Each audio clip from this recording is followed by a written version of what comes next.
ವೇತನ ಚಟುವಟಿಕೆ ನಮ್ಮೂರಿನ ಯೋಧರ ಕುರಿತು ಮಾಹಿತಿ. ನಮ್ಮೂರಿಂದ ಸಾಕಷ್ಟು ಜನ ಯೋಧರು ದೇಶ ಸೇವೆ ಮಾಡಲು ಹೋಗಿದ್ದಾರೆ. ಆದರೆ ನನಗೆ ಸಿಕ್ಕ ಮಾಹಿತಿಯ ಪ್ರಕಾರ ನಾನು ಕೆಲವೇ ಜನರ ಮಾಹಿತಿಯನ್ನು ಸಂಗ್ರಹಿಸಿದ್ದೇನೆ. ಮೊಟ್ಟ ಮೊದಲಿಗೆ ನಾನು ರಮೇಶ್ ಹುದ್ದಾರ್ ಅವರ ಬಗ್ಗೆ ಹೇಳುತ್ತೇನೆ. ಇವರ ತಂದೆ ಶ್ರೀ ಸುಭಾಷ್ ಹುದ್ದಾರ್, ತಾಯಿ ಶ್ರೀಮತಿ ಶಾರವ್ವ ಹುದ್ದಾರ್. ಇವರು ಭೂಸೇನಾ ನಿಗಮದಲ್ಲಿ ಕೆಲಸ ಮಾಡುತ್ತಿದ್ದರು.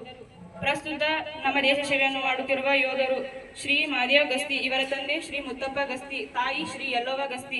ಇವರು ಪ್ರಸ್ತುತ ಭೂಸೇನಾ ನಿಗಮದಲ್ಲಿ ಕೆಲಸ ಮಾಡುತ್ತಿದ್ದಾರೆ. ಶ್ರೀ ಗುರುಪಾದ್ ಭೂಮಾರ್, ಇವರ ತಂದೆ ಶ್ರೀ ಬಸಪ್ಪ ಭೂಮಾರ್, ಇವರ ತಾಯಿ ಶ್ರೀಮತಿ ತಂಗ್ಯವ್ವ ಭೂಮಾರ್. ಇವರು ಪ್ರಸ್ತುತ ಭೂಸೇನಾ ನಿಗಮದಲ್ಲಿ ಕೆಲಸ ಮಾಡುತ್ತಿದ್ದಾರೆ.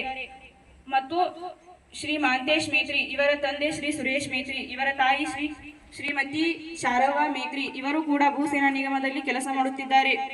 ಹಾಗೂ ಸಿದ್ದಪ್ಪ ಭೂಮಾರ್, ಇವರ ತಂದೆ ಚೆನ್ನಪ್ಪ ಭೂಮಾರ್, ಇವರ ತಾಯಿ ಶ್ರೀಮತಿ ಗಂಗವ್ವ ಭೂಮಾರ್. ಇವರು ಕೂಡ ಭೂಸೇನಾ ನಿಗಮದಲ್ಲಿ ಕೆಲಸ ಮಾಡುತ್ತಿದ್ದಾರೆ.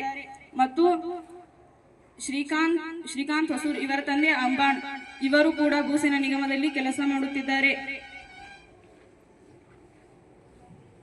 ಮತ್ತು ನಮ್ಮ ಊರಿನಿಂದ ದೇಶ ಸೇವೆಯನ್ನು ಮುಗಿಸಿ ನಿವೃತ್ತವಾದ ಯೋಧರು ಕುಮಾರ್ ದಳವಾಯಿ, ಇವರ ತಂದೆ ಸನತಮಪ್ಪ ದಳವಾಯಿ, ಇವರ ತಾಯಿ ಕಮಲವ್ವ ದಳವಾಯಿ. ಇವರು ಕೂಡ ಭೂಸೇನಾ ನಿಗಮದಲ್ಲಿ ಕೆಲಸ ಮಾಡಿದ್ದಾರೆ. ಹಾಗೂ ರೇವಣ್ಣ ಕಾಗವಾಡ್, ಇವರ ತಂದೆ ಶ್ರೀ ವಿಠ್ಠಲ್ ಕಾಗವಾಡ್, ಇವರ ತಾಯಿ ಶ್ರೀಮತಿ ಅಕ್ಕವ್ವ ಕಾಗವಾಡ್. ಇವರು ಕೂಡ ಭೂಸೇನಾ ನಿಗಮದಲ್ಲಿ ಕೆಲಸ ಮಾಡಿದ್ದಾರೆ. ಹಾಗೂ ಮಲ್ಲಿಕಾರ್ಜುನ್ ಶೇಡ್ಬಾಳ್, ಇವರ ತಂದೆ ಬಶೆಟ್ಟಪ್ಪ ಶೇಡ್ಬಾಳ್, ಇವರ ತಾಯಿ ಮಹಾದೇವಿ ಶೇಡ್ಬಾಳ್.